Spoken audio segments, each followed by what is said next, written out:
every video on YouTube discussing owning an E38 are all the same. Every video talks about their pristine E38 that has documentation, 40,000 original miles. But the one video I haven't seen is discussing what it's like to buy and maintain a clapped high mileage E38. So here it is.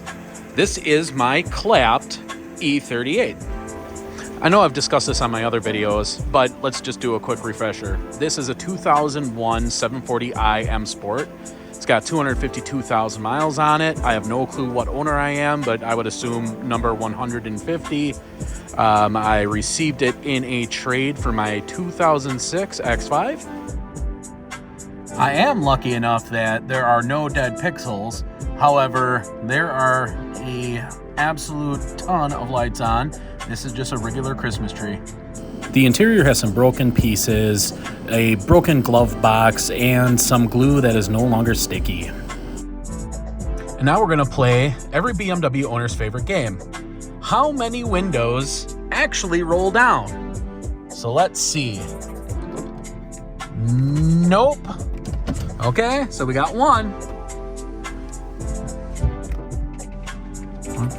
Okay, makes a ton of noise but doesn't do anything. Oh, the same. So one. The answer is one. And as you can see here, the speedometer does not work. You can also see that on most E38s, the headliner is drooping, and on this particular one, has some nice cigarette burns. Now, I've owned this car for approximately 7 months now, and I've done quite a bit of work to it. When I initially got this car, I knew that it was going to require a bunch of work to get it up to the standard that I felt comfortable driving this car.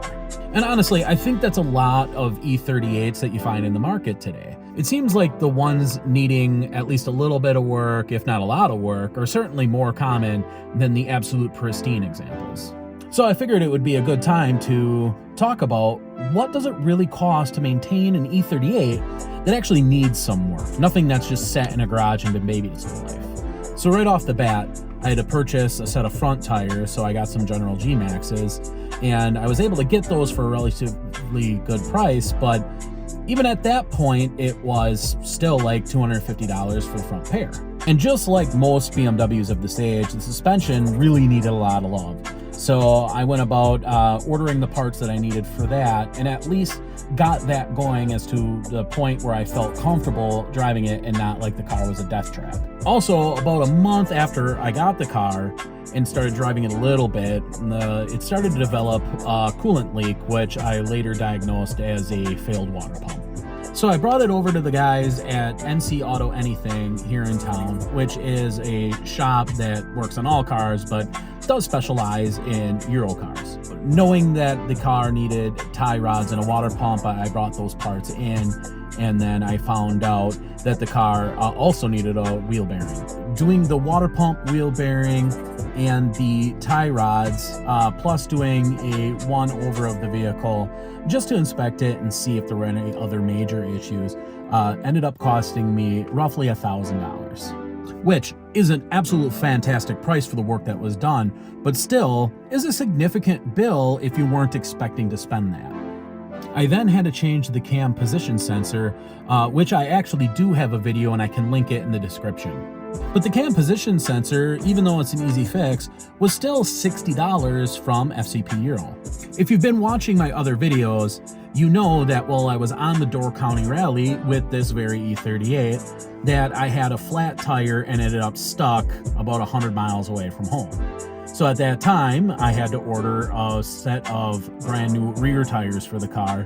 Ended up getting General G Maxes just like for the front so I could have a complete matching set of tires. Even though it's nice to have a brand new set of tires, that put me back about $550 with installation for all four. Now more recently on a trip out to Lake Michigan, I decided to take the E38, and it decided that it wanted to repay me in my kindness by blowing my lower radiator hose. And so I ended up having to cobble that together just to get back home. And sure, well, only being $42, it wasn't that expensive for the part itself, but it was just yet another thing with the car that failed, that kind of left me stranded, and just added to the overall things that need to be fixed to this car. So I haven't fixed it yet, but I do have the part on the way. And after all of that, the car has now decided that the other cam position sensor that I didn't replace at the time I replaced the first faulty one, that one decided it didn't want to work either. So now I've had to order a second cam position sensor. And honestly, that's adding to the things that I know that I have to also do to the car. I mean, really, these are things that just kind of came up that weren't really too expected when I first got this vehicle. And sure, the things that I know that I have to do the vehicle are typical vintage BMW and E38 things, such as the suspension and the aforementioned interior parts that are kind of broken that I'd like to fix up. But still, when you consider the total cost of what I've had to do to this car in about 7 months, it totals up to like $1,700 of costs that I really wasn't thinking that I was going to have to invest into the vehicle. And honestly, the cost of what has to be done to the vehicle yet is quite substantial. I mean, there's a general suspension overhaul, the rear speakers are blown, which is super common in E38s. There's 3 window regulators to replace. The cooling system that I haven't done yet needs to be inspected, and probably replace the remainder of the hoses that have not been replaced when I did the water pump and now the latest lower radiator. That's also not to mention the fact that on startup, the car clacks pretty loud for a second, it goes away, and I pretty much diagnosed it as a Vano seal that's on its way out and allows oil to drain, so the pressure kind of goes out of the Vano system. So it gets loud upon startup.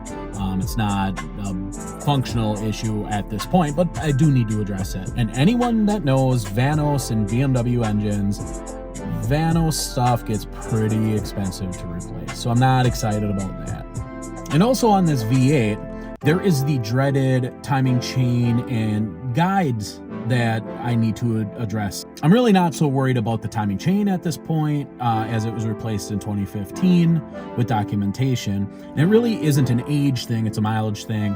So there is about 40,000 miles on the timing chain that's been replaced. However, I am kind of concerned about the guides. Apparently they were done 3 years before I purchased the car. It's like 5,000-6,000 miles or something like that.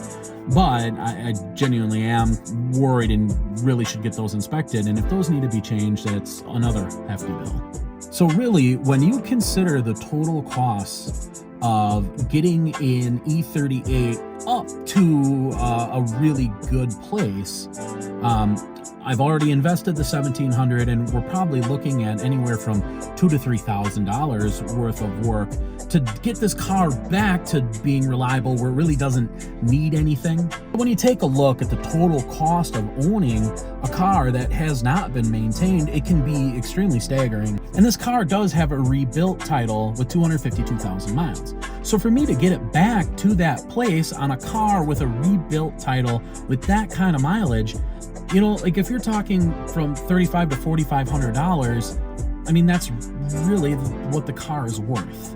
And really, that's the thing with these higher mileage or clapped E38s that people really don't talk about, is that a lot of the people want to fix the things, start looking into getting things repaired, start getting repair estimates, get scared, and kind of sell these cars off to the next owner who will just kind of repeat that process. And really, that's kind of what happened with this car. Is it went through a handful of owners right before I got it, and essentially the guy that I got it from monkeyed around with it for 6 months, saw what the repair estimates were, and just kind of decided that was not for him. So I knew kind of what I was getting myself into when I decided to get this car, but not really to the level of what I found out. Oh, and I just even remembered one more thing the car needs is wheel speed sensors, all of them, all the way around. fun. So that's it. That's the truth about owning an E38 that really does need work. But I really would like to say that even with all the work and the money that I've spent on this car, I still genuinely enjoy it. I truly love driving this car. And honestly, once I got everything to a point where I felt comfortable driving the car and it was reliable enough, on a lot of days, my E30 sat in the garage while I drove this car. And trust me, there are days that I really do regret buying this car and wonder if I'm doing the right thing, as it's definitely not easy to take two BMWs and work on both at the same time. Thank God I have a loving and patient wife, because Lord knows no one else would put up with this kind of work and fussing over cars. But that's it. If you think you want to get into the clapped E38 game, all right, well, now you know what's all involved in it. Living this way is not for the faint of heart or for the light of wallet. As always, thank you for watching my video, and if you liked what you saw, please make sure to like and subscribe.